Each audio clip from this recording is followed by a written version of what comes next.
All right, we are starting our discussion today. We are going to be in the book, The Man, the Moment Demands.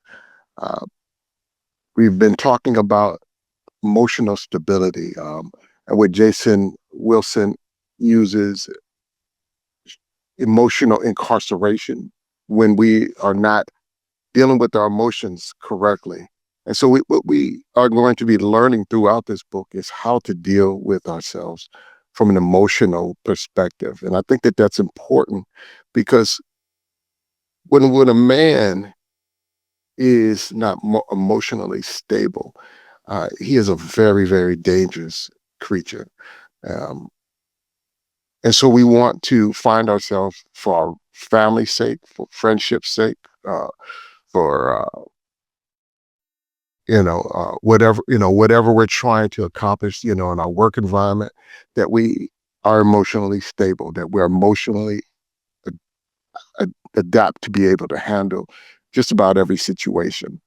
We've got to overcome fears. We've got to overcome issues that cause us to posture, to try to put on airs, to show ourselves as something that we're not. So there's a lot of self reflection that we've got to deal with when we talk about being a comprehensive man.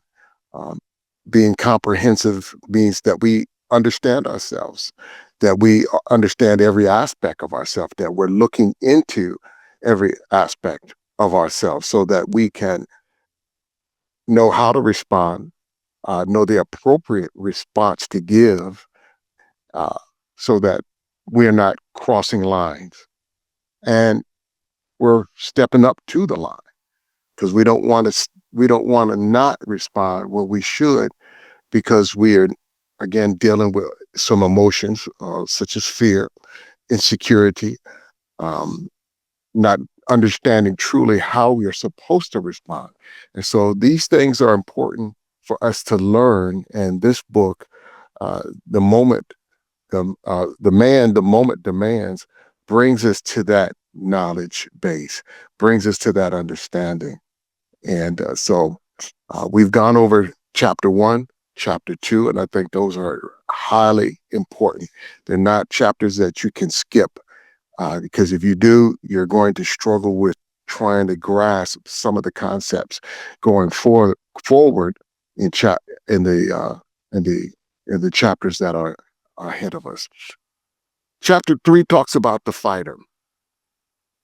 All of us like to think of ourselves as capable of fighting. Um, Capable of being able to provide protection and security for our families, for our own person, uh, for our friends, for those that are in need of protection.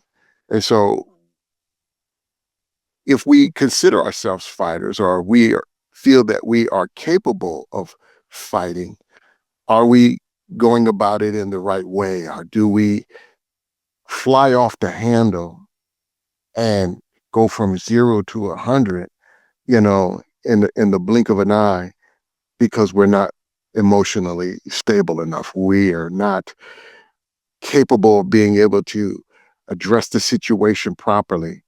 And so we just are all over the place. This is why so many of our prisons are filled with men, because when a man, even though he may be trying to protect himself, and protect his family or loved ones or the circumstances around him, often we go overboard. And when we go overboard, we create a lot of damage. And so we have to understand where we're at all times, emotionally, understand why we're doing what we're doing, understanding when to back down and when to proceed, because we are allowed to fight. Understand that that's not anything that the scriptures don't tell us we can't fight. I know a lot of times in Christianity, as I was growing up, when it said, that we shouldn't murder, and we was interpreting that as not fighting, and not killing and all of these things like that. But that's not what the scriptures are talking about. Murder is different from having to take a life in protection of your family or in a time of war. Uh, that's not what the scriptures are talking about. It's talking about murder, and we're not murderers. So we have to understand those differences. And so where where do we fit in the conversation? Where do we fit in the arena of a fighter? Chapter three deals with fighting from a lot of perspectives. So this is why I encourage to get the book, because if we don't have the book, you're not going to get the full uh, understanding of all of what Jason Wilson is trying to portray in this book and trying to, as far as his message is concerned. He gives a lot of personal examples so that you can relate to what he's trying to say. He's got a lot of things that he has gone through in life that he's able to look back on and talk about as he was dealing with this need to fight, or the desire from a male's perspective to be a protector. And so when you read, you're going to be able to get a very well-rounded understanding of what it is to be a fighter. But we're going to talk about a couple today, those couple that I think are important as we, especially as a foundation, as we go through life as men in this journey of manhood. So we'll just start off here. The fighter discerns when to engage and when to walk away. He masters his ego and emotions to ensure he stays in an advantageous position. So when do you engage and when you don't engage? Um, where are your emotions at? Because if we are so upset that you've heard of people saying, I just blacked out. Well, you've allowed your emotions to get you out of control.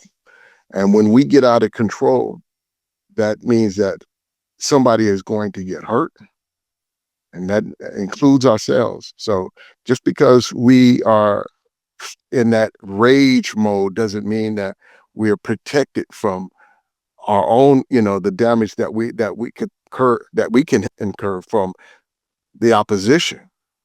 So if we don't understand what we're doing and we're blacking out, then that means that we are not in control, and that we are putting our own life and the lives of even those that we're trying to protect in danger. And so we have to make sure that we are completely focused. We understand what we're doing. We understand the level of fighting or the level of aggression that we are presenting, so that everything remains under control at all times. We're not crossing a line. We're not, we're not taking a life unnecessarily.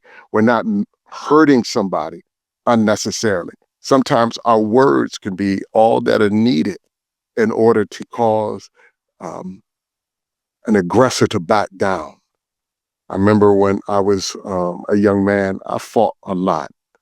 Uh, I don't know what it was in me that caused me to fight so much as a child, but I found myself even enjoying the physical uh, uh, battles that I was going through, of fighting. So even from preschool years to all of my elementary school years, all of my middle school years, I was engaged in fighting. Um, and I found myself longing to get in fights. But as I got older and getting into high school, I found that it was a lot easier to not fight than it was in the previous years. It's because you're a little smarter, a little bit more wiser.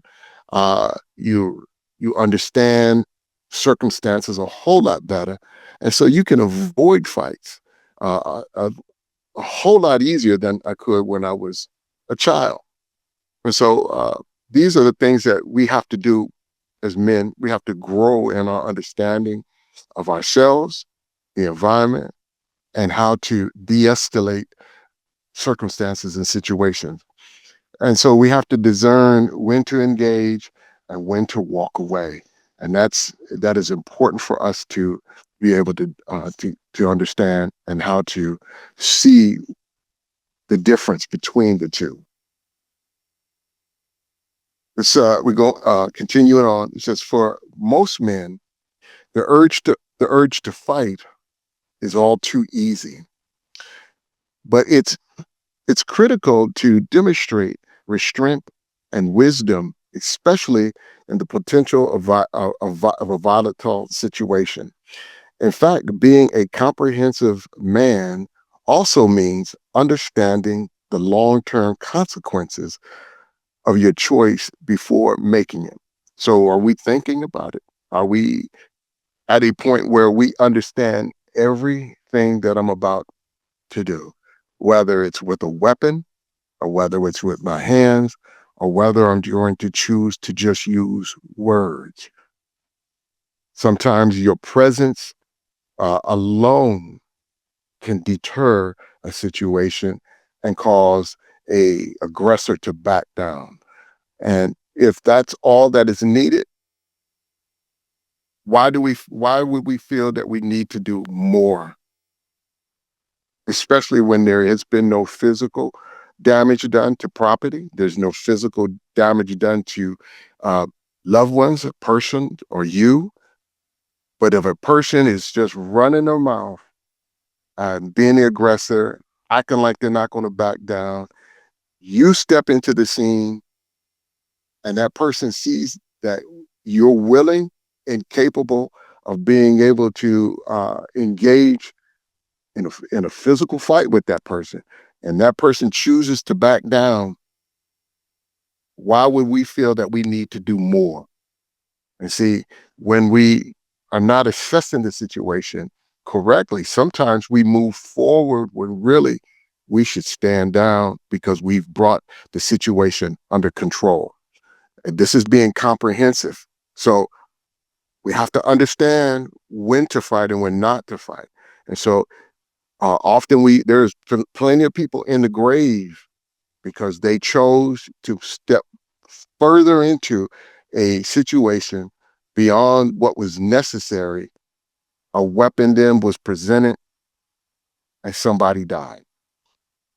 So we have to be careful. Again, sometimes our presence can do it. Sometimes we may have to use some words. Sometimes we may have to use some, put our hands on that person to kind of restrain them. But if that's all that is needed,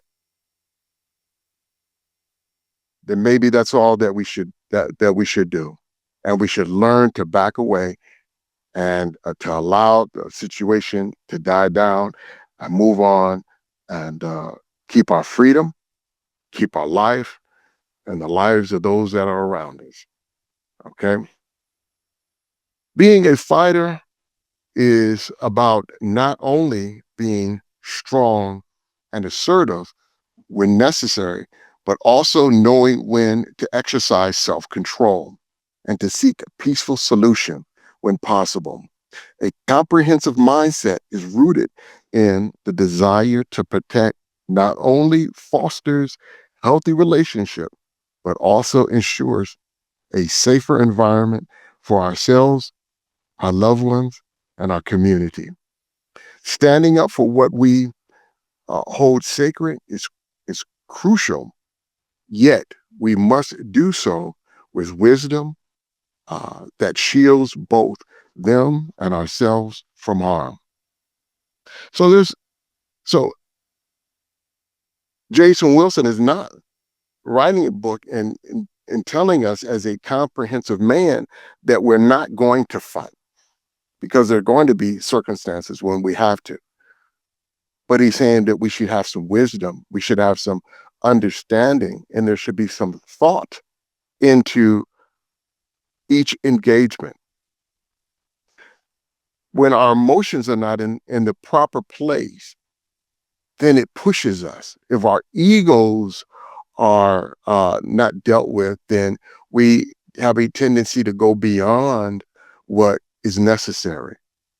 And so we have to have some understanding. And this is what being comprehensive is talking about.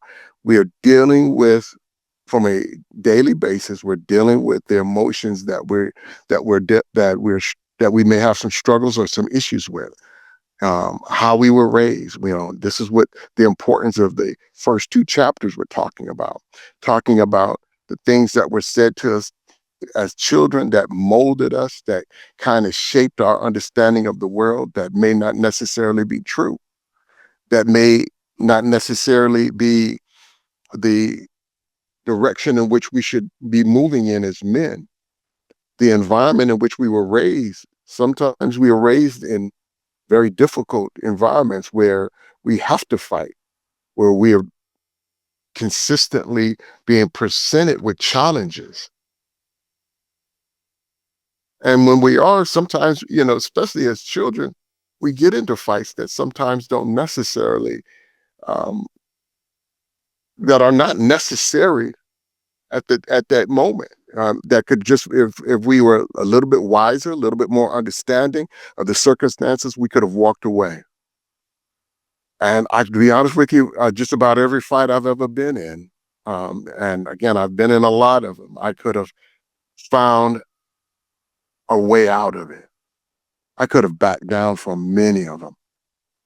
But because of the ego, because of the environment, because of the desire to posture myself in a certain way, to be perceived a certain way, I elected to go forward into battle to fight. Um, that is not always the best situation. Matter of fact, it's not the best situation because you never know when somebody is going to bring out a weapon in order to protect themselves or to either protect their ego or to protect their own uh, uh, place in the environment in society. So all of these things we have to think about.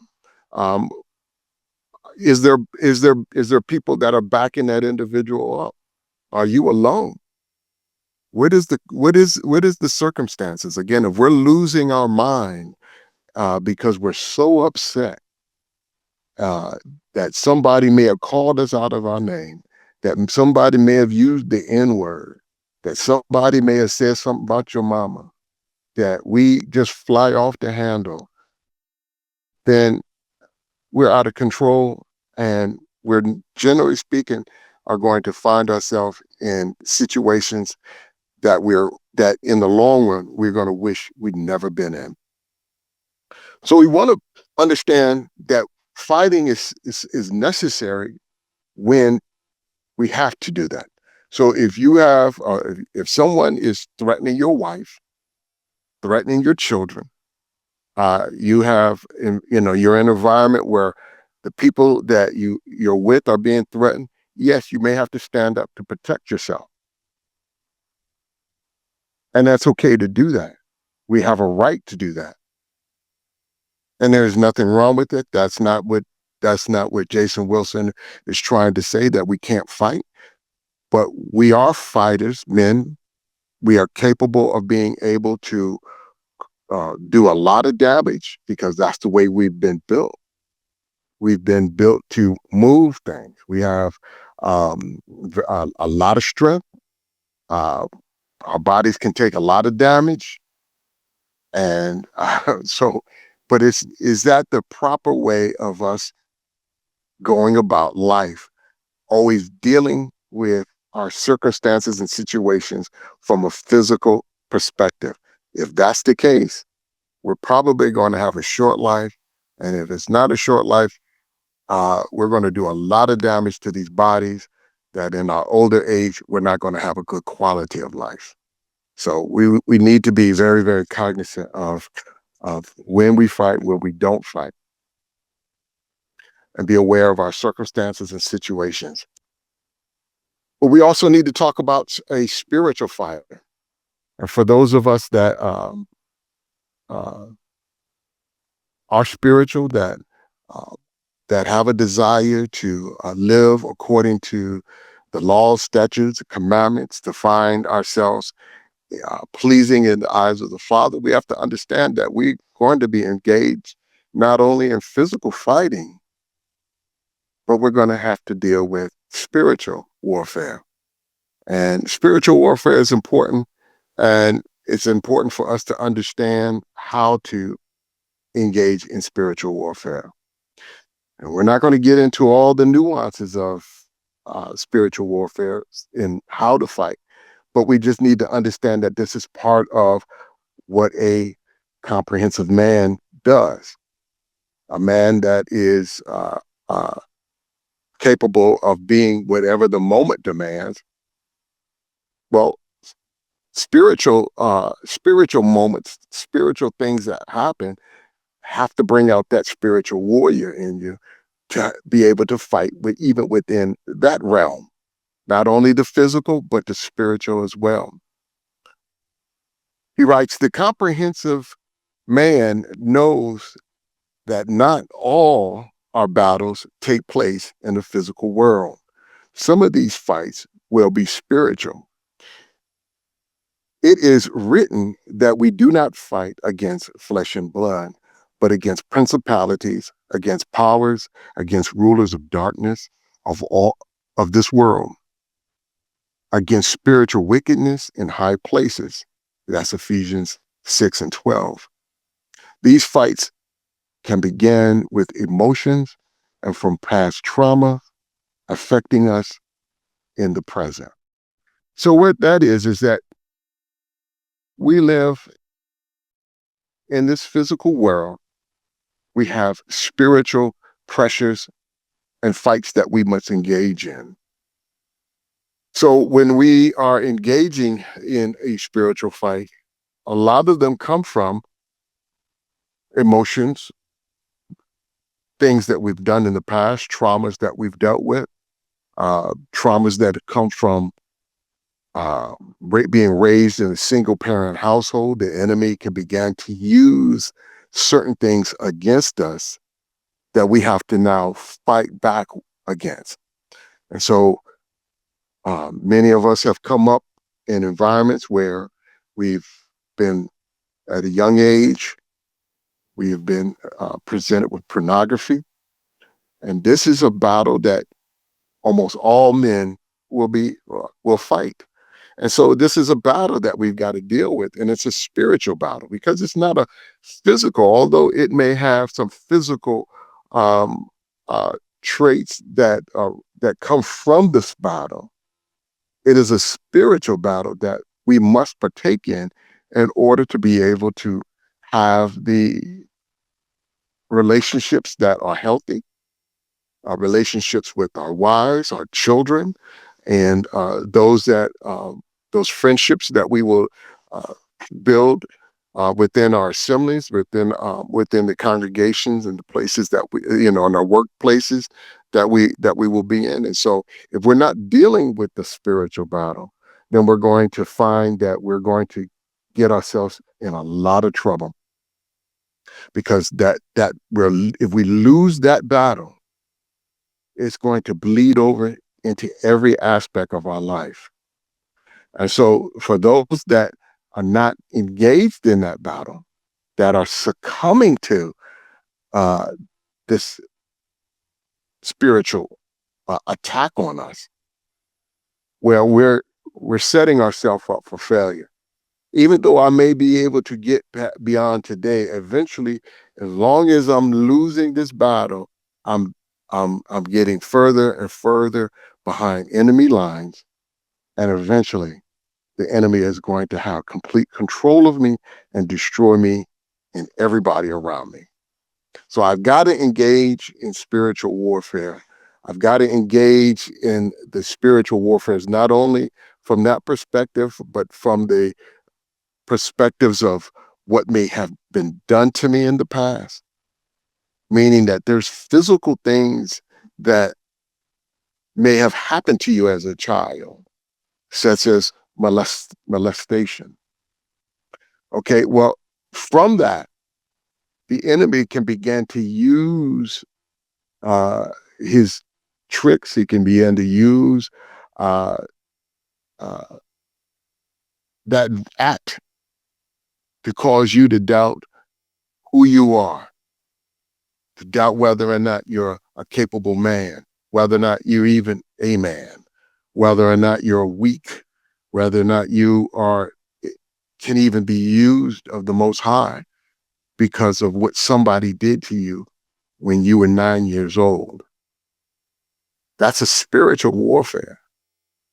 And we've got to fight that to overcome the emotional uh, aspects of of that trauma that happened.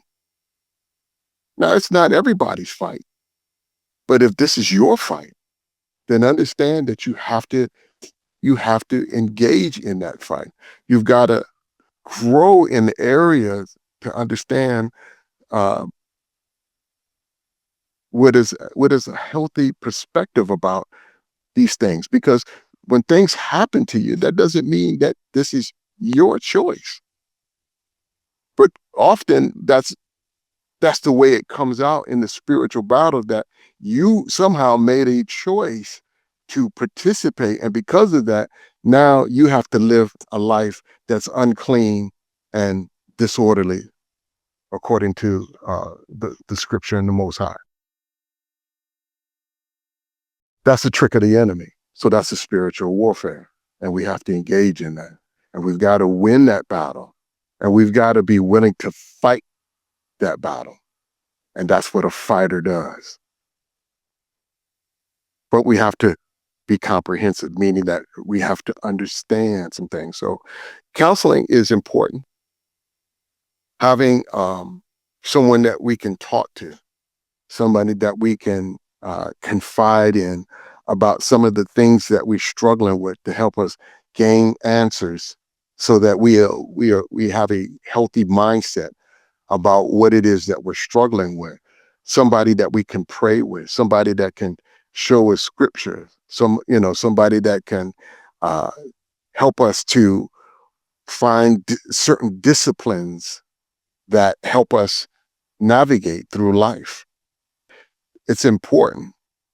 And so emotional health is very important for us as men. And it's not something that we can overlook and that we can put on the back burner, on the back burner. It's something that it has to be consistently in front of us. How am I communicating? How am I living my life? What am I doing behind closed doors in the dark?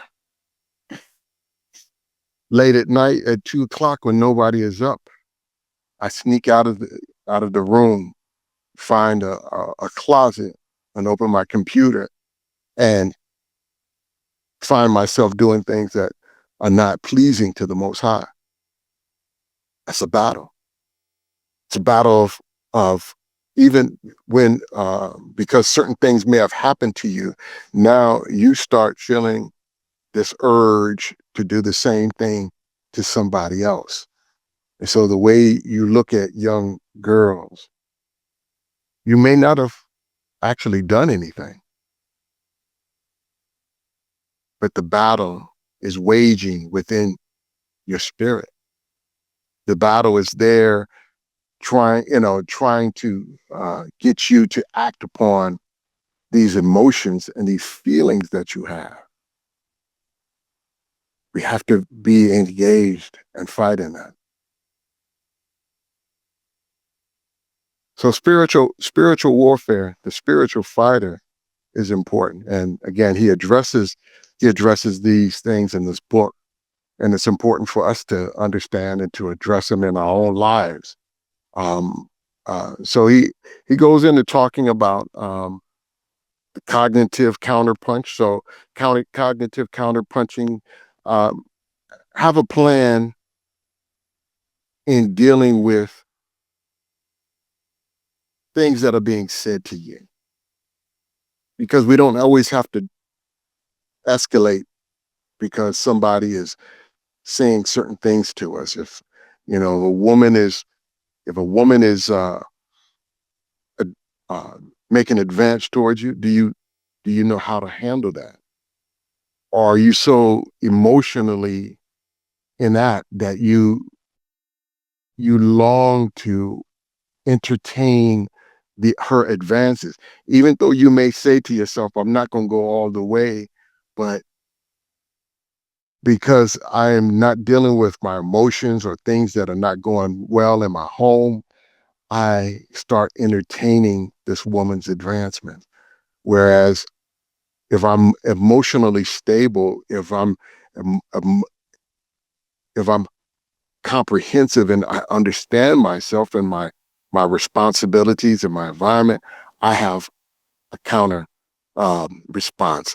I know how to respond in a way not to hurt somebody, but to let that person know that this is not something that I'm going to participate in. And so he gets into that, and it's important to understand how to do that so that we don't, again, get ourselves in trouble. And we as men can get ourselves in trouble by believing that we are capable of doing certain things when really we're playing with fire. So we have to understand that Wilson is explaining that. He also talks about the edge. The edge. When he talks about that, he's talking about your, again, emotional stability. How are you handling life's pressures? Because if everything is pushing you to the edge because you're emotionally unstable, many men take their own lives because they can't handle dealing with all of these pent up emotions and traumas, and it begins to overwhelm them and pushes them to the edge. And so we've got to understand how to deal with that and how to um, uh, take a look into our emotional past, be honest with ourselves about who we are. And again, this is why posturing is so dangerous. I mean, I understand, you wanting to put yourself in a position where men respect you, they see you coming, they giving you respect, they giving you honor and all of this other stuff by the posturing that you're presenting. But is that truly you? Because if it's not you, then you're presenting yourself uh, as a liar. That can't be sustained as far as life is concerned.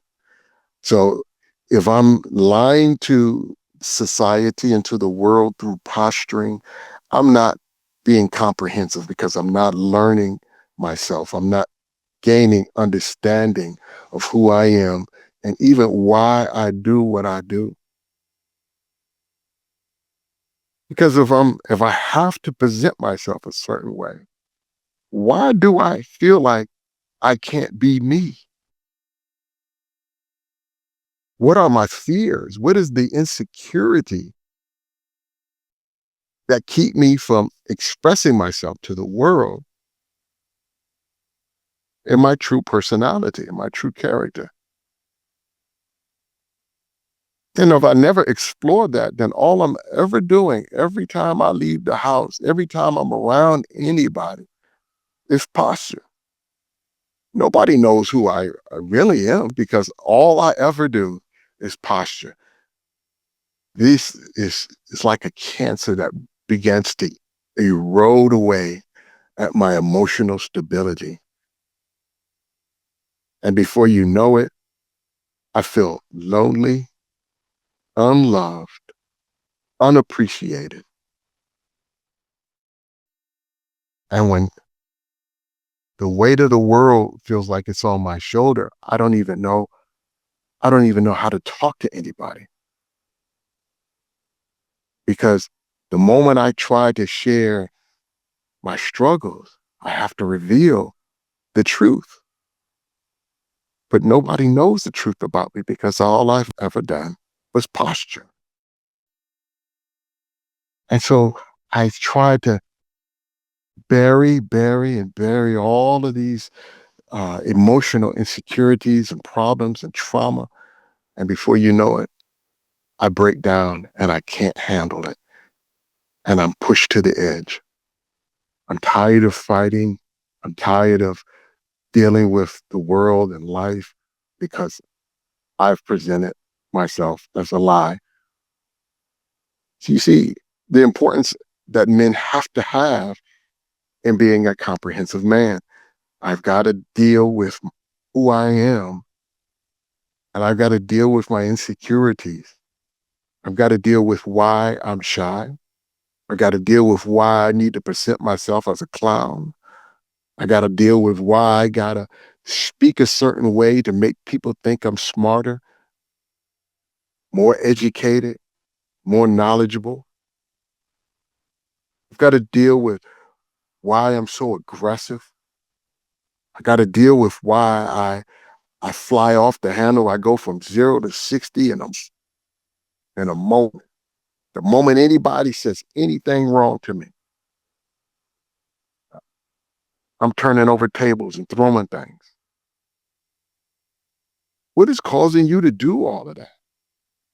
What is going on with you as a man and with your insecurities that every time somebody says something to you a little off color, you just fly off the handle and you're pushed all the way to the edge. It's not sustainable. And we've gotta work on these things daily, every day. It's a lifelong journey of manhood. So it's every day that we've got to deal with these things. And it's not one of these things that I can say, okay, I'm gonna read this one book and I'm gonna be healthy. No, you're not. It's gonna be many books that are going to get you healthy. It's going to be many conversations with a trusted brother, a counselor, a father, an uncle, a grandfather. It's going to be many times you're going to have to just sit and reflect and deal with me.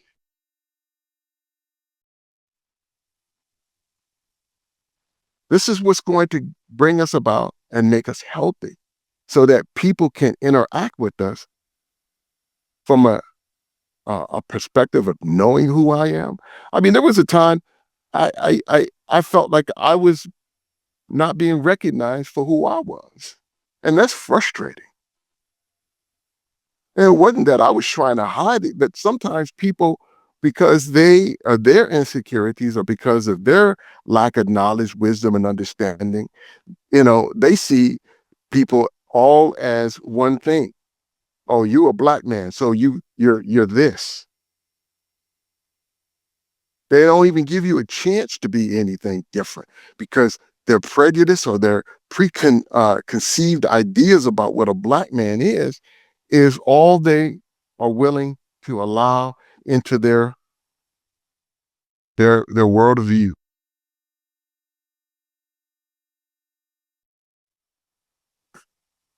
So we all want to be seen for who we are, respected for who we are, recognized. But I have to make sure that I'm not participating in my own demise by putting on airs, uh, posturing. And so if I'm doing all of that, then again, that's eventually I'm going to get pushed to the edge.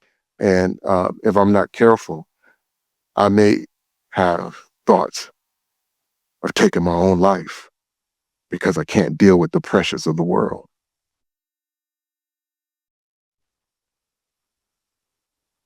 He writes, embrace the battle for the life you desire and deserve. You are worth the fight. All of us are worth the fight. We've talked in the past about our uniqueness to this world.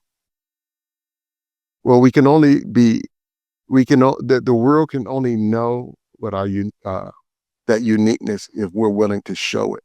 So I've got to fight to allow that out. So whatever is holding that in, whatever is keeping me from being able to express to the world who I am, I've got to fight to let that out. I got to fight to present myself truly as who I am as a man. And when I can do that, then I can be the man the moment demands because I understand myself well enough to address all the circumstances in my life in a way that's very comprehensive, orderly, and according to the way I'm supposed to as a human being and as a child of the Most High. We've got to, again, we've got to participate. It's not some of these things that just because you're 30 years old, you're automatically going to have and you're automatically going to do. So we talk about the lion and the lamb. Where, if I'm, as a lion that is being aggressive, as a lamb that is kind of, you know, pulling back. I'm not going to fight. I'm not going to attack.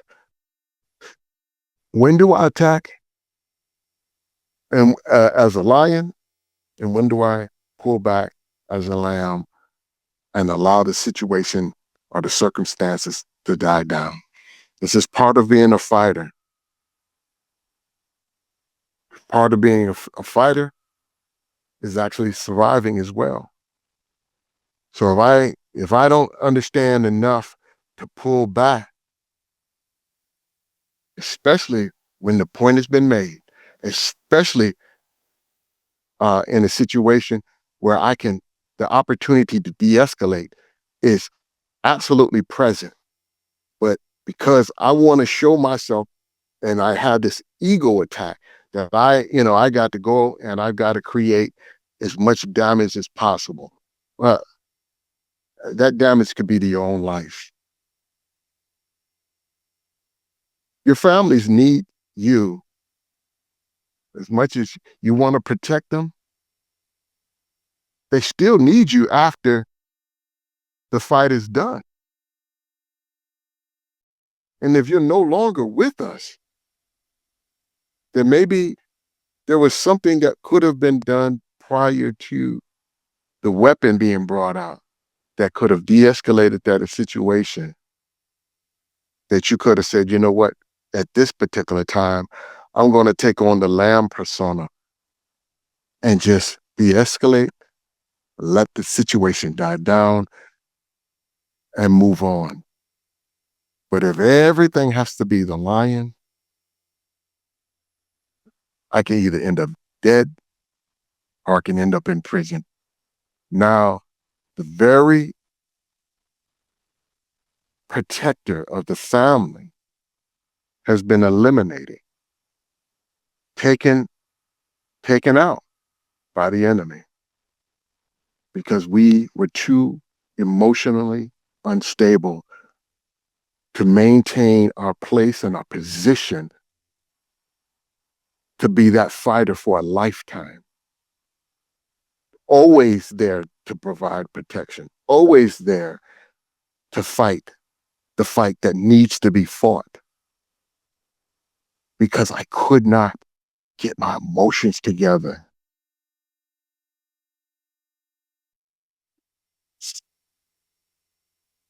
Understanding this is important. And this is why, again, that's why I felt the need uh, to go over this book and to encourage you all to purchase this book and read this book. Read it slowly. Get a highlighter out, highlight key points, highlight those things that you resonate with that make sense to you so that you're able to go back and reflect on all these things. I want to go all the way to the last portion of the book. I mean, not the book, but this chapter, because it's talking about mere time. It's one of the activities that I think is important. Now, one of the things that it kind of aligns with one of the things that I've said for many years, decades, is evaluate, evaluate, evaluate.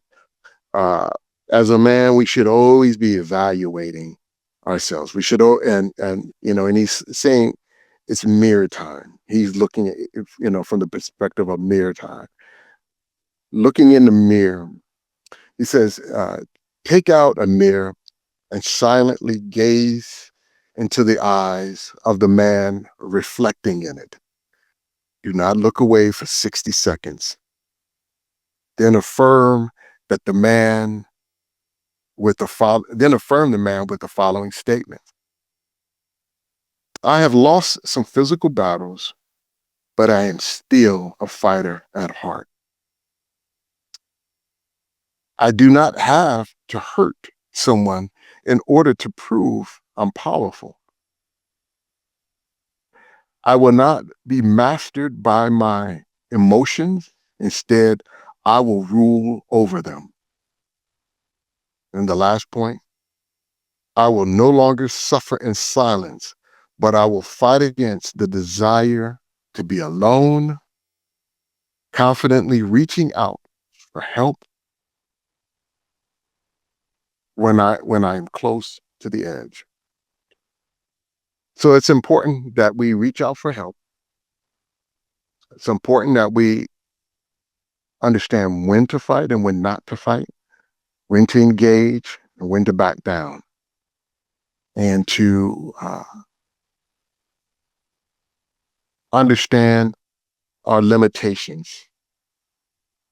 Because it's not always, again, we don't always have to take another life in order to provide the protection to our family, to ourselves, and loved ones. Sometimes a stern look, sometimes harsh words to get it. Sometimes your presence alone can de-escalate a situation and you've won the battle of the day. Understand that there's spiritual warfare that you have to take place in. There are things that are going on within your ruach, your spirit, that if you're not dealing with, you're already losing the battle. Just because nobody knows about it doesn't mean that you're winning. If I'm secretly having phone calls with other women and I'm saying, well, I'm not physically in her presence, I'm not doing anything, I ain't touching her, you're still losing the battle, bro.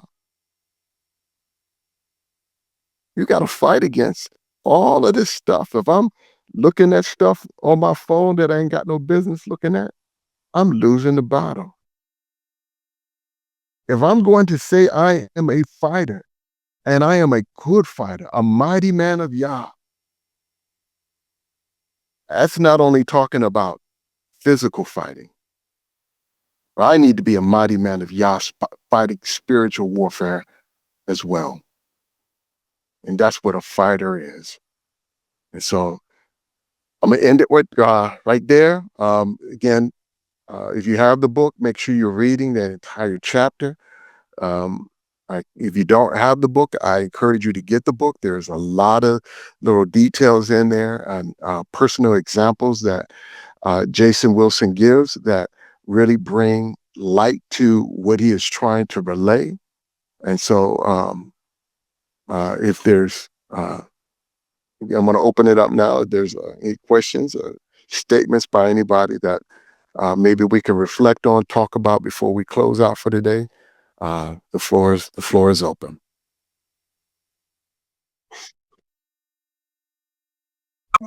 Toda again, Elder, another timely message. I want to go back to the beginning and just get a reflection from your perspective on when you talked about defending yourself, defending your family, the confusion of murder versus kill. And the scripture that comes to mind is, if you live by the sword, you die by the sword.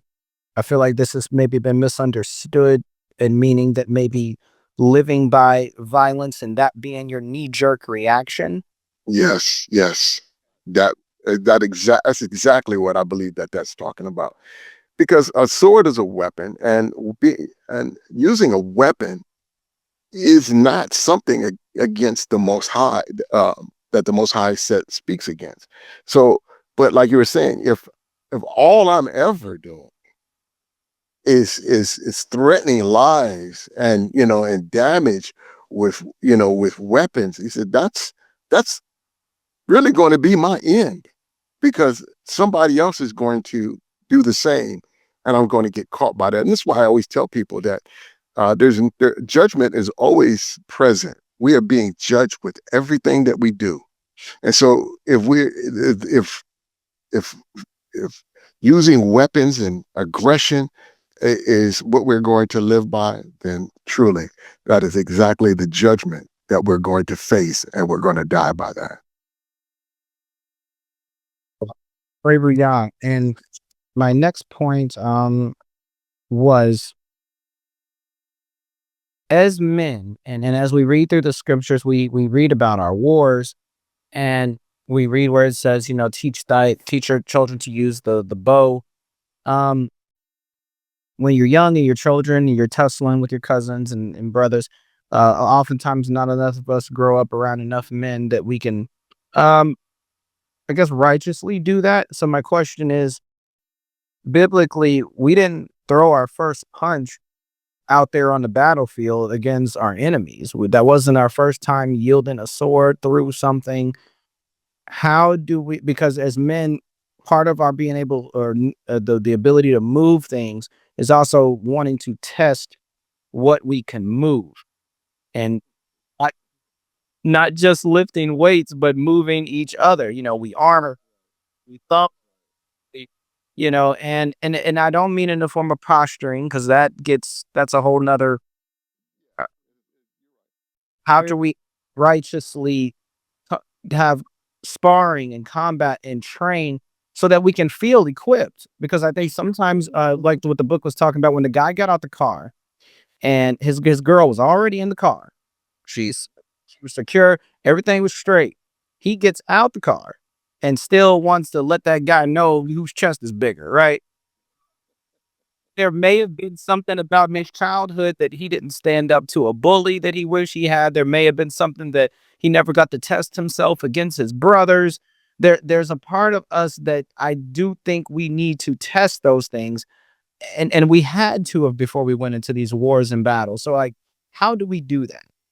Well, when you look at the life of men, this is why so often women get frustrated with men because when we see them playing football, uh, wrestling, because you don't have to teach a little 2 year old to wrestle. If there's two of them, eventually they're going to be tussling on the floor in playful banter with each other, just wrestling, feeling their strength.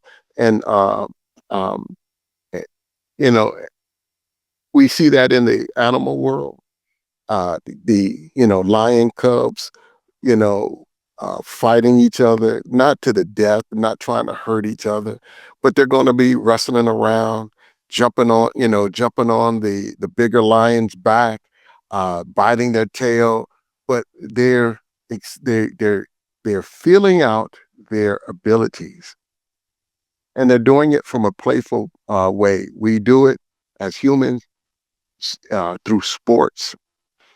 We do it just through play, through learning martial arts. Jason Wilson.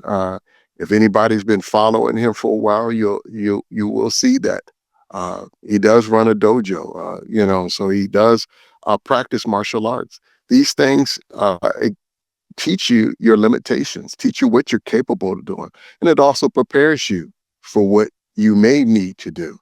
And so there's nothing wrong with these things.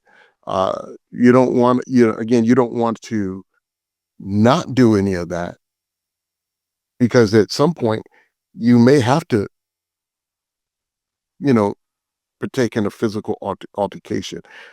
Do you know your limits? Do you know what you can do and what you cannot do? Do you know how to disarm? Do you know how to hold a person until the opportunity to de-escalate comes in? All these things take preparation, and so we need to find opportunities to prepare, to get to know our physical bodies, so that we'll know our limitations, whether whether our strength and our weakness is what we can and cannot do. And so, yeah, I think that those are important. Again, this book is not trying to tell you that that you should not fight. Being a man, you're going to have to fight. And again, if we can make it through this world without getting in a physical altercation, then that is absolutely great. Many of us tried and could not do it for one reason or another. Um, but just because we have gotten into physical altercation does not mean that we have somehow stepped outside of the will of the Father. Um, that's part of living in this flesh is fighting. Hallelujah. When the martial arts I've taken a lot of different martial arts, and one thing that seems unanimous amongst all the various dojos is they tell you to leave your issues outside before you come in. And this implies not to come in training in your emotions. And that brings me to my next point that you were saying about the, wise counsel. And the scriptures talk about one counsel of a thousand, seeking wise counsel. There's safety in a multitude of counsel and decision making. Um, not having, for so many of us, not having fathers grown up with to be able to go to and talk to. This is what our elders are for and such today. Some people follow various people on YouTube. But the counseling that is the type of counseling we need and the necessity of it so that we're separating the physical fight and training versus the spiritual fight versus the emotional fight and how to combat all these things and not so that you don't get close to the edge and watching something pile up and pile up before it tips the scale. So I appreciate you reflecting on the importance of that. It doesn't necessarily mean there's only one type of therapy and counseling. There's a lot of different ways that people can find that works for them, and also incorporating self-care. Yeah. Sometimes we, as men think that because we have to, we're going through counseling that somehow we're soft, weak, or inept. We all need to have a conversation with an elder, somebody that has some wisdom, some understanding, some education to help us navigate through things because we've all been traumatized um, at some point. We don't make it through this world without having to go through something as part of the human experience. And so um, sometimes we just need somebody to help us understand what it is we've gone through, understand what it is that we need to do to move forward with what we've gone through. Just because we've gone through some trauma does not mean that somehow we are now useless. Sometimes we can feel that way based off of what has happened to us. And we just need somebody to help us move past that. And so, seeking counsel, seeking the advice, and every great leader that that we've ever read about talks about conversations that they've had with others that have helped them understand what it is that they're dealing with. From Abraham to Jacob to the 12. Sons. All of them have had to have some counsel. And there's nothing wrong with that. That's part of growing. It's part of educating ourselves to have a better quality of life. And so if we are posturing to the so hard that we got, we can't sit down and have a real conversation about life with somebody. Yeah, we're setting ourselves up for disaster. So have an accountability partner, somebody that you can be open and honest with about everything. That where there's no judgment, there's no ridicule. That you can get good answers, and if you can't get the answers at the moment of the conversation, It's something that the two of y'all can just say, you know what, let's look into this, because I'm struggling with this myself, and so that we can get the help that we need. Let's really dive into this and maybe even bring in a third party or whatever to be able to grow and so that we can become um, strong, comprehensive men.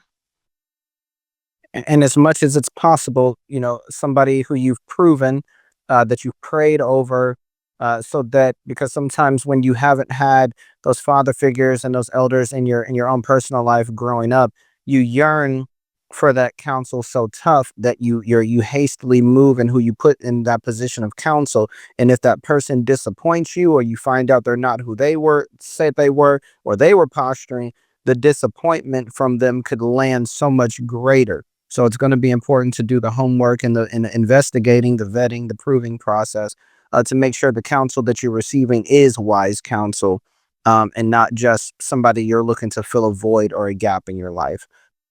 Yeah, because you want to know who you're uh, opening up to. Um, and that's not to say that you're not going to find disappointment. Life is going to be full of disappointments. Um, and if you can't handle that, then again, that's an issue that needs to be discussed. But you're going to have disappointments. There are going to be people that will let you down. But to help lessen that, yes, do your research. Get to know people well enough before you start opening up and before you start saying, hey, let's be let's be accountability partners.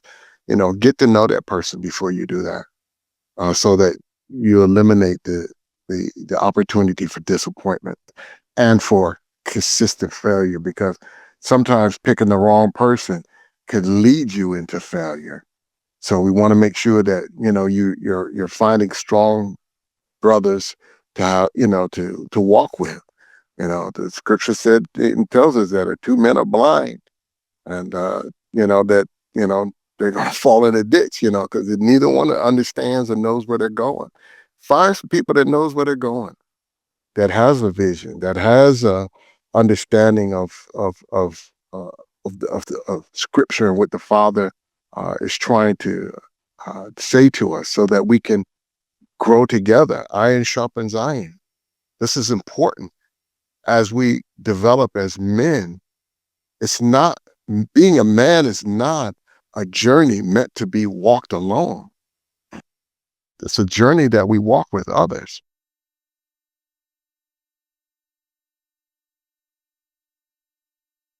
Hallelujah. And actually, woe to him that is alone. And and then the two and threefold cord is not quickly broken. So, hallelujah. If Yeah, anybody else has anything. I don't know. I can't. I'm not in a position to see if there's any hands raised. So, um, if there's a hand raised, then just go ahead and open your mic and start talking. All right, shalom, everyone. Uh, Elder, so I'm going back to the early part of the book as well, and then backing on the idea of the fight. You know, um, when he pointed out in the book about how the gentleman, you know, consulted him and he saw his transformation, and then instead of fighting from a standpoint of anger, he was now fighting from shalom or peace. And I want to get your understanding of eh, without without that being the base of the fight. What are some ways that you can still be effective? Because I question his effectiveness, because the anger could is a force. And when he's fighting, he's probably knocking everybody out with Mike Tyson purpose. But now he got peace, and now he's like, "I love you, man." Who was that basketball player that whose name is Love or whatever? Anywho, um, what are some? I, I don't think we have to coddle anybody. I mean, if I knock somebody out, I'm not going to go over there and, put their head in my lap and, and put a wet towel across their forehead and soothe them and, until they wake up and make sure everything is okay. I, if I'm in a battle and I'm fighting, you know, if somebody falls, it's their friendships, their friends that are going to have to deal with them and take care of them. I don't believe we as fighters are required to bring about the healing of the fallen. Um, we're, at the time in which we're dealing with a situation and a circumstance. Again, we don't have to. We don't have to go all the way to killing somebody, nor do we have to go all the way into hospitalizing people. If I get out of my truck and I see the individual recognize that this is not a battle that he wants to partake in, then I've won the fight already. If I can see the fear in his eyes and the desire that he has to de escalate, I have won the battle. There's nothing I need to prove by putting that man in the hospital.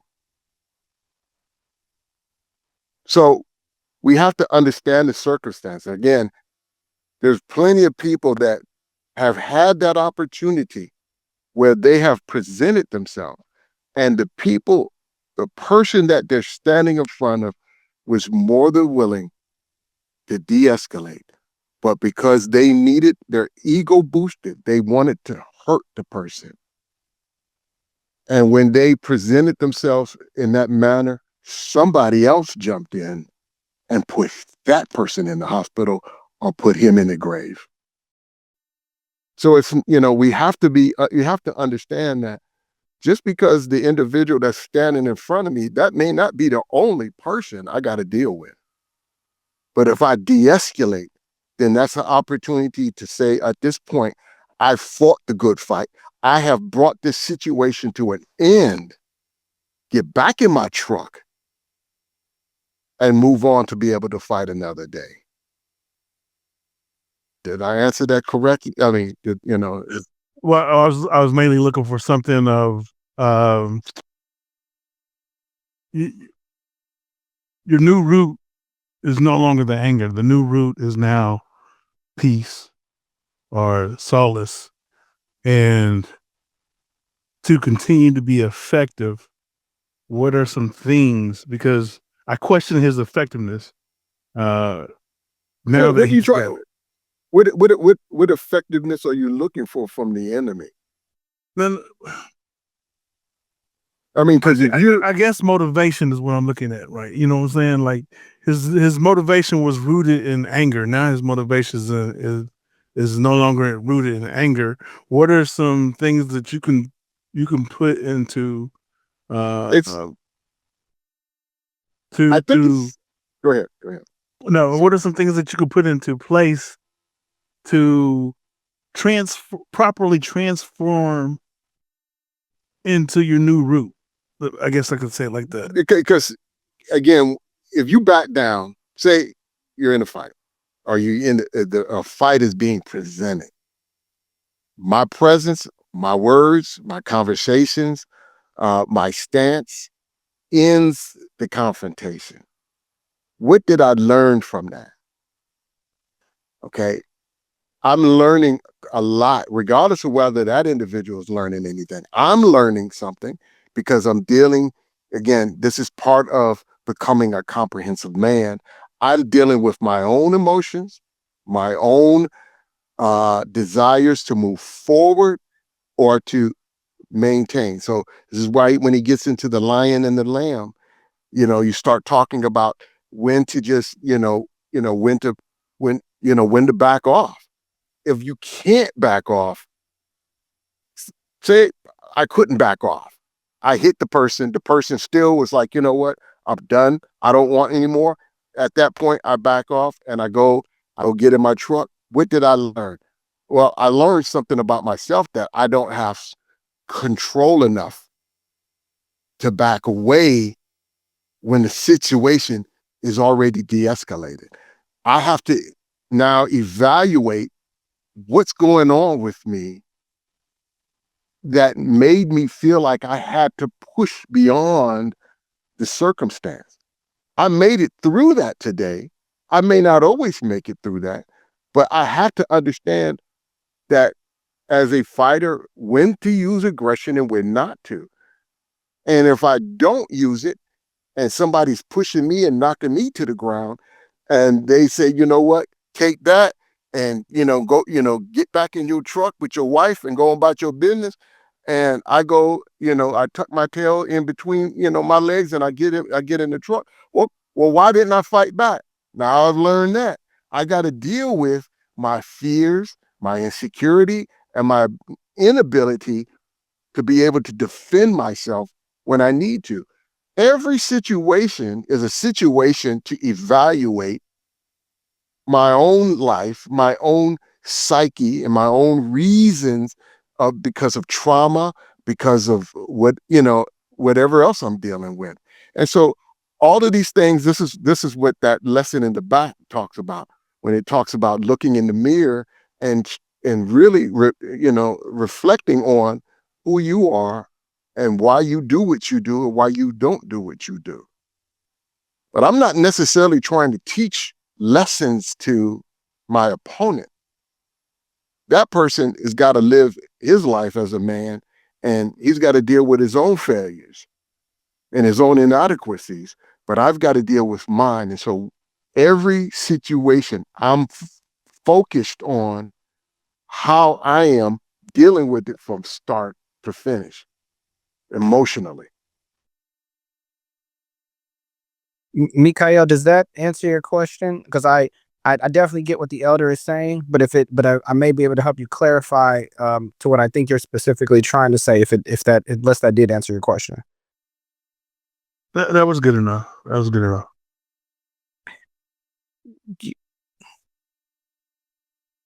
If I may, were you also looking to say, how does one engage in physical combat or altercation, and once it's not rooted in anger anymore, how do you still come with the right force that you need now that you're rooted in peace?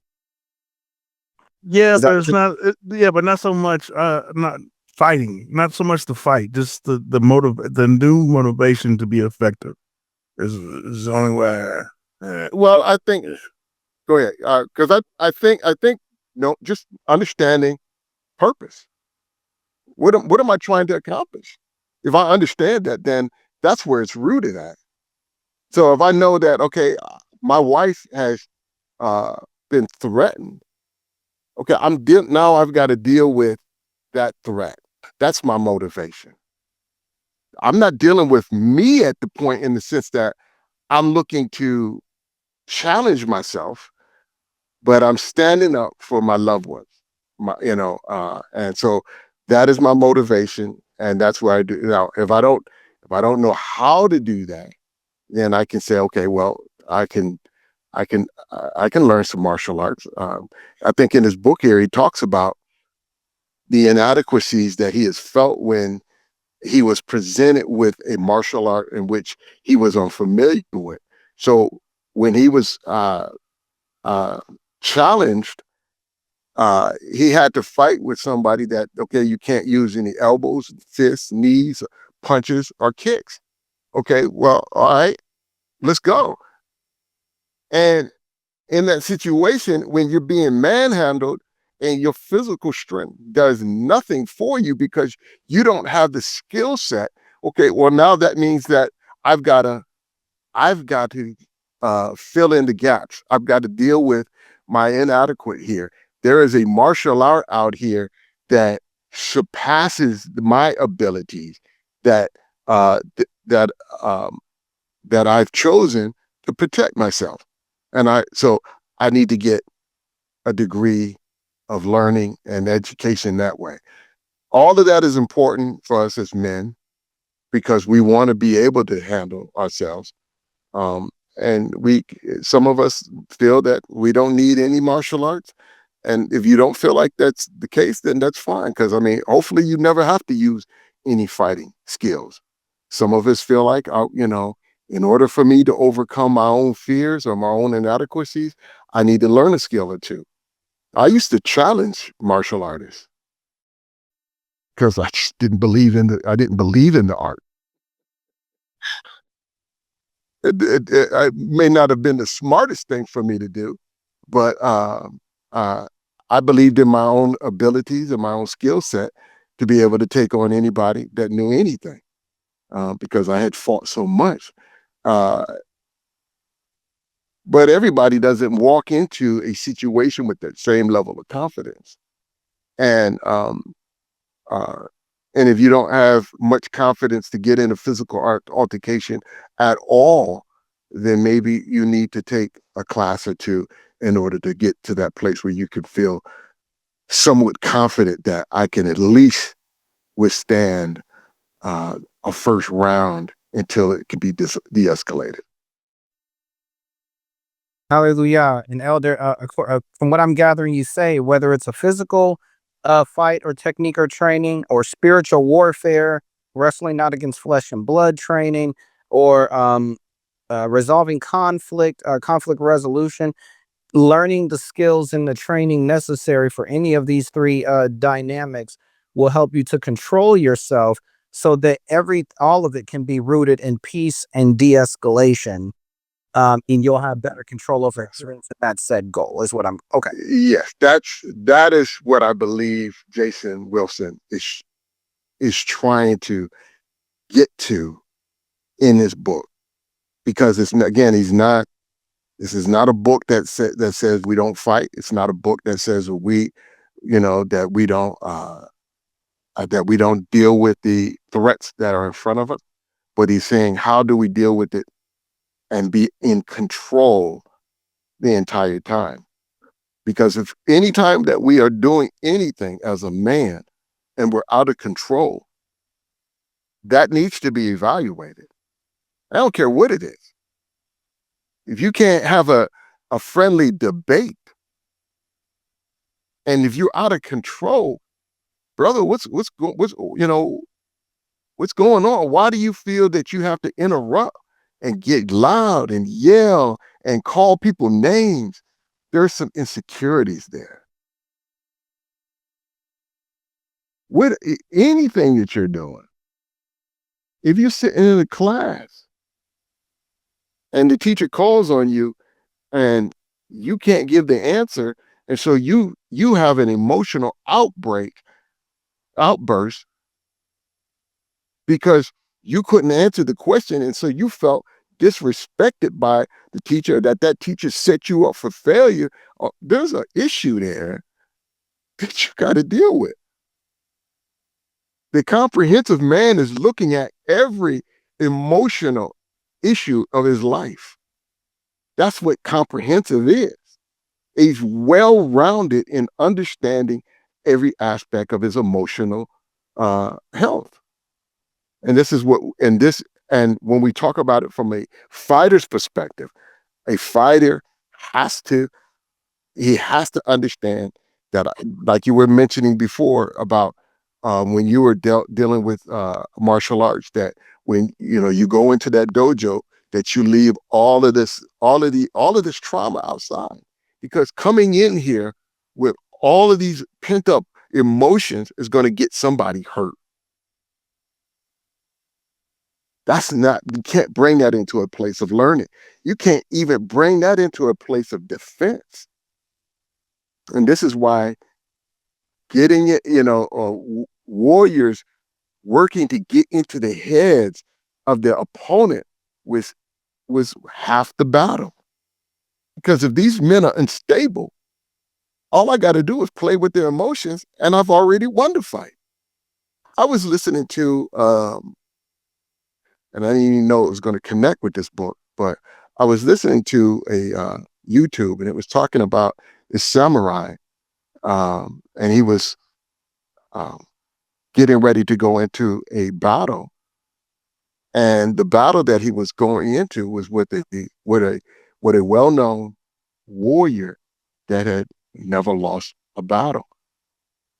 He had an unorthodox sword that was longer than the traditional swords, and he developed a technique that he called the swallow stroke, and it was so effective that it was believed to be undefensible. And so, as he's preparing for battle, part of his going into battle was to get into the head of this man. And so, doing there was a time in which they were supposed to meet, and he was purposely late to frustrate him. And while he was preparing for battle, he carved out a wooden sword that was longer than his sword, so that it would give him the advantage. Now, again, this is another play in this man's psyche, because you're going to fight this man with a proven sword with a wooden stick. But he he was messing with the man's psyche so that the man would be off guard. He would not have his full game together. Mike Tyson did the same thing. He would always try to get into the heads of his opponent, because these men understand that part of the battle is dealing with the emotions. And if you have an opponent that is emotionally unstable, then chances are, even though your skill level may be less than theirs, you've already won half the battle by just getting into their psyche. Elder, if I could capitalize on that, when you look at the scriptures, you see the mental tides change when the enemies knew that the Father was fighting for us, Absolutely. versus the times when you can tell he wasn't fighting for us. You never read, well, I don't want to say never. There's not many scriptures that talk about the skill set of our forefathers, and foremothers. It sometimes it may have alluded to various things, but not necessarily the skill set. But Yes. definitely, did you spiritually win your battles first so that Yah can fight for you, thus having the mind overtaken and then the battles won. Hallelujah. That's right. Yeah, you're right. You do find both, because David was talked about as far as his skill set. His men were talked about in their skill set, but you also find more scriptures talking about the fear that other nations had just because of our Elohim. And so, yes, they were defeated emotionally before they even entered into battle. And that is part of it. And this is, again, when we talk about being an effective fighter, how are we emotionally put together? If we're comprehensive men, then we can say that I've dealt with my emotions, so that I'm not going to let this other person get into my head. So you can't call me an N word and think that I'm just going to go ballistic, because at that point I've lost. I'm in a losing posture, because I've allowed somebody to get me off my square by just calling me a name. That's We got to be more than that, better than that. And the only way that we can be better than that is by dealing with our emotions. So all of us are going to be challenged with that at some point. Somebody's going to call you outside your name. Okay, look at your response. Ask yourself, why did you respond the way you did? If it was you went into a shell and you kind of wanted to just fade away into darkness, you know, and be non confrontational, Why did you do that? And be honest with yourself as to why. Because you have to deal with it so that you can be the man the moment demands. Now, did I go off? Did I go from 0 to 100? And before I knew it, I didn't even know what I was doing.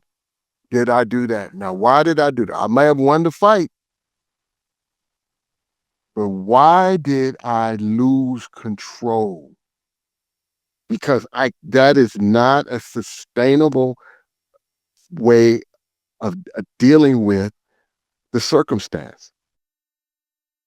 And I've got to figure out why I I do that. Even though I may have the skill set to deal with the fight, I can't survive long term um, being uh, being pushed by somebody just calling me a name, because that can draw me into a volatile situation that will either put me in prison or in the grave. That's what you should speak to that. I would like to speak to that about, right? Uh, you know, you have to lose control in order to appreciate having it.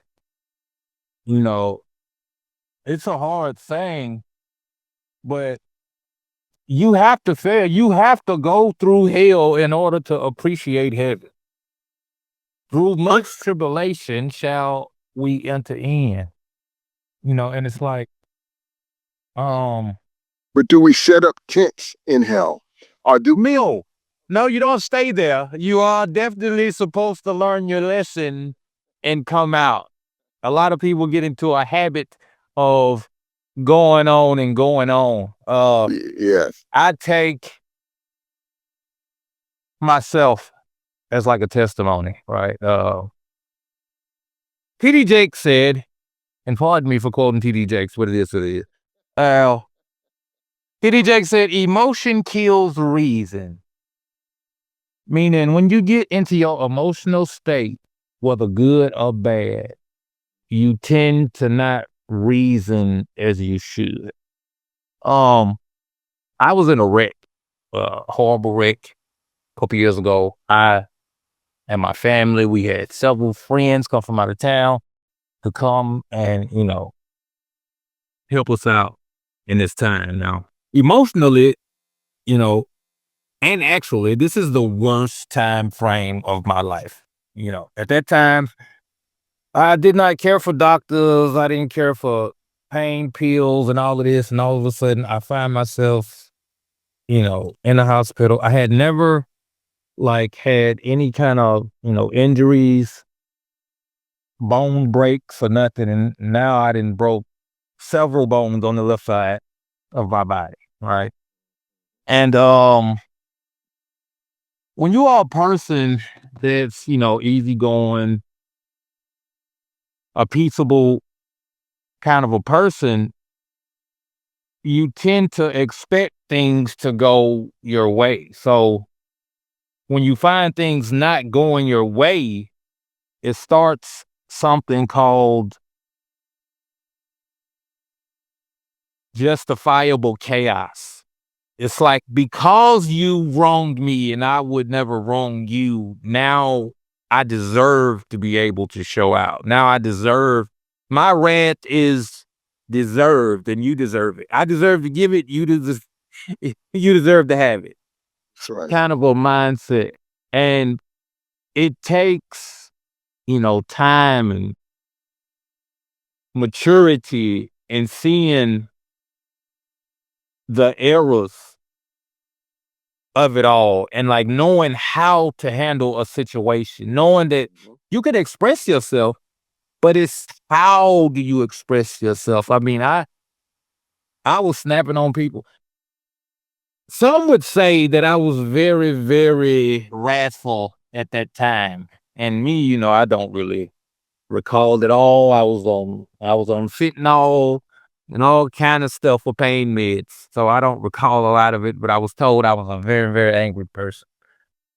But I snapped out on people, man, and said things that, although the root of what I was trying to get over was just how I chose to try to get it over was not well seasoned or even, well done. So, it takes going through, like, I used to be real emotional as far as, like,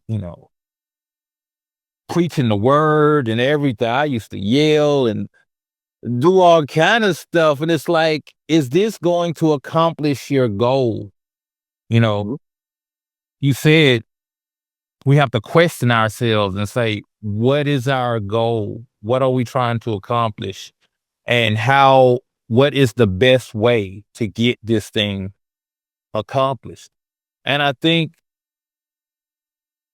you have to y- you have to do things in a certain way to realize that's not the way to do it.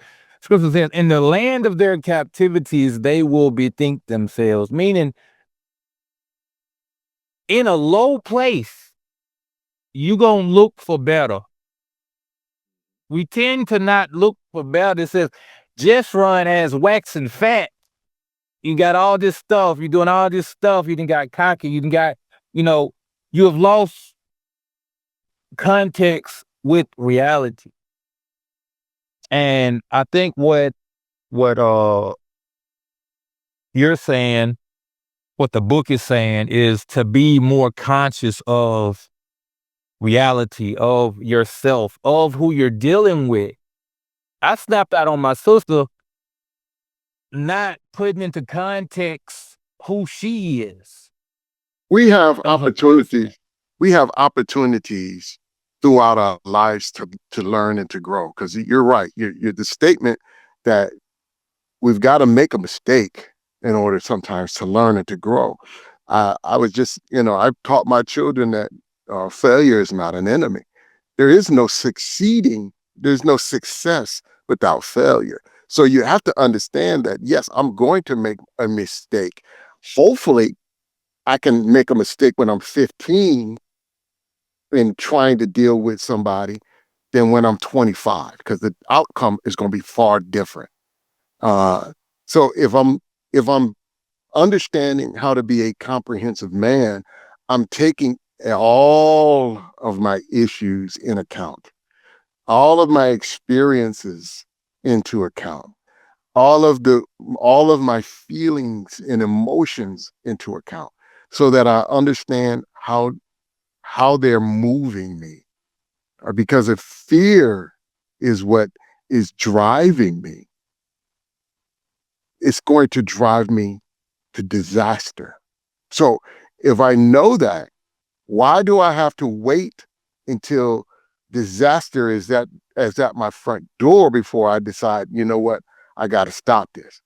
If I have a confrontation and fear gripped me and I made it through, the Most High gave me mercy to make it through that. I've got to spend some time and understand why I responded in fear, because the Most High gave me victory here, but I had fear throughout the entire thing and I did not respond in the way that was appropriate. So I've got to deal with why I have that fear. It may be sitting down, having a council session. It may be saying, oh, you know what? I need to learn a martial art. It may be that I've got some issue, some pent up issues because of what my mama said to me when I was 10 years old. But somewhere I've got to start dealing with my emotions that cause me to respond that way. And this is what he's meaning by the comprehensive man, because when we, and this is why I wanted to, uh, in the earlier chapters to write, to get a description or a definition of comprehensive, what that meant, so that we can, if we're going to use that word, we can understand what it is that we're saying. So let me read it to you. It said, comprehensive means covering or including almost all aspects of something. It can also mean having a thorough understanding of a subject. Well, we're talking about emotions, my emotions. So if I'm going to be a comprehensive man, I've got to, and a man that, you know, if I'm going to be the man, uh, the moment demands, then that means I have to have a thorough understanding of the emotions that I'm going to go through at any given situation. So if I'm dealing with a Point though, like how can you know how you will act in a situation that you have probably never been in? okay, if you've never been in one, if I have a practice, and this is why he goes through in his book, many of them, so that we can have the discussion: the fighter, the provider, the leader, the lover, the nurturer, the gentleman, the friend, the husband, the father, the son. That he says, master the 10 characteristics of a comprehensive man. So we're going to touch on a lot of things that are going to, even before you get there, let's have a discussion as to appropriate behavioral and actions so that we can start developing a comprehensive mode of action. You're right. There's things that I may not ever face until I'm 50, till you're 57 years old. Okay, but if I have a history of dealing with my emotions from a broad perspective, the chances are I'm going to be able to pull from those perspectives and deal with that one in the correct manner. I think this is what elders are for. This is what parents are for. Community is for, to share stories, to share testimonies so that a person can get kind of like a cheat sheet. That's what But that's what the great cloud of witnesses are for. The story. the things written aforetime. Yes, that's what they're for. Because everything we're not going, at 29 years old, I'm very, very inexperienced in a lot of things in life. But if I have elders and I have scriptures and I have stories of men that have gone on before me, they're telling me things that that I may not deal with for for 20 more years. But if I'm learning and hearing, then I'm developing some cognitive understanding of how to deal with it. When I'm faced with it, I'm not faced with a situation or a circumstance that is completely unfamiliar. I've heard an elder Started from zero. right. I may not be comprehensive in it yet, but I can know enough about it that once the circumstances is done and I've made it through, now I can be a comprehensive man concerning whatever it is. Because now I've experienced it. I've dealt with that. I know myself, and I know I've dealt with my emotions enough to be able to go through that and come out victoriously. I want to say, I want to say to the people, like, don't be so hard on yourself. What we said about elders, about community and all of that, a lot of us come from places where that's not a real option. You know, a lot of our elders was alcoholics or drug addicts or whoremongers, or, they had issues that they couldn't provide us with the proper knowledge. But we have we have the, Yes. Ruach, Hokadesh ministering to us and leading us in certain ways. And even in going through hard times, it's like it's a lesson in it. It's a lesson in everything. Like the elder said, even if I failed and I hit the man when I should have hit the man, I could learn that, man, I messed up. I lost control right there. I shouldn't do that, next time. So even if you are having a hard time at the time, try to focus on not going through that or trying to prevent that the next time. Sure. Everything must be evaluated.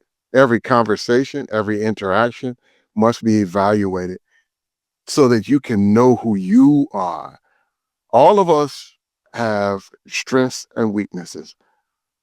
And if we know what our strengths and weaknesses are, then we can learn how to function within it or either get the help that we need. Some of us may not be good fighters, but you know what? I'm hanging, if somebody is threatening my wife, before I get there, I'm picking up somebody that I know can handle it. I may not necessarily put them out front, but when I jump out the truck, he's jumping out the truck with me. He may not even say anything, but you know what? Who's standing over my right shoulder? Somebody that's 6'7", and I may only be, 5'6". Because I know that the person that I'm dealing with may be larger than I am because you may be a small man. I can handle myself in some situations, but I'm going to make sure that I got somebody that can back me up, that may be able to give me some muscle. It's all part of knowing, having some wisdom, having some understanding, having community.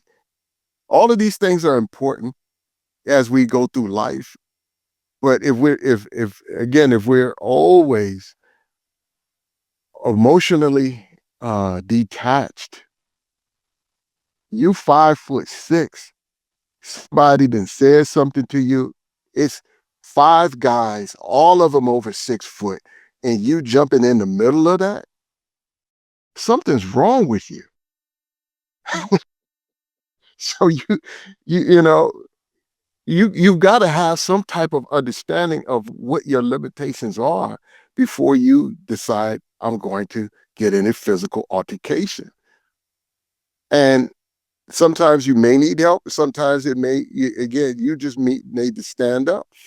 As somebody that may not have that physical size, it doesn't mean you can't get out of your truck and say something, because you can. Now, it may be a lot of things being said back, but everybody is hearing. When I was bullying people, I didn't look for people. I didn't look to bully people that were going to uh, uh, push back. I'm only looking for people that I know that ain't gonna say nothing and that are gonna cower in weakness. That's what bullies go after. Yes. So like you, I just got a text from uh Elkanah, and he said, ask him, do he want to wrap this up? Don't want him to burn out. Yeah, he's looking out for me because he knows that the first time when we tried to go 2 hours, I immediately went and took me an hour nap. Uh, uh, but we always have to evaluate where we're at, what we're, how we're dealing with these situations that we're in, and even whether they're victorious or whether that they're failures, we always have to be evaluating the circumstances and the situation, and then so that at the end of our days, when I just turned 63 years old, this a few days ago, uh, I can look back and I can say, you know what, I have a lot I can offer as far as helping younger men become more comprehensive men. And if I can, but I had to first get here. I had to get here because I'm coming up in the same streets that y'all are coming up in, the same environments that y'all coming up in. I survived. There's a reason I survived, not because I'm better than anybody else. Some of it is just the grace of the Most High, but I survived. And I need to be able to give back as much as I can to be as a, to help so that we can all have this opportunity to be the man, the moment, the man. I love the title. It's a um, because it really speaks to the man's ability to be able to handle life situations. Um, if we put ourselves in boxes or emotional incarceration, then we're not capable men. We may be angry, rowdy, loud, abusive, but we're not capable men. If we're going to be men that the moment demands, that's every moment. And this is why he covers so many things. He's covering not only the fighter, but he's covering the father, the son, the lover. They all demand certain things, but they all demand emotional stability. They all demand that we evaluate our lives. They all demand that we're comprehensive and have an understanding of who we are. And yes, it takes sometimes sitting down, talking to an elder. And if you don't have elders to talk to, you need to find elders to talk to.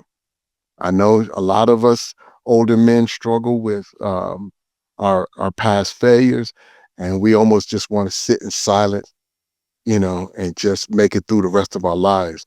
But for those of us that are open enough to share and our strengths, our weaknesses, our failures, and our successes, find that elder and spend some time and just listen. You don't always. That's why the scriptures be tell you not to be correcting elders so much, because it ain't. You don't always have to correct him.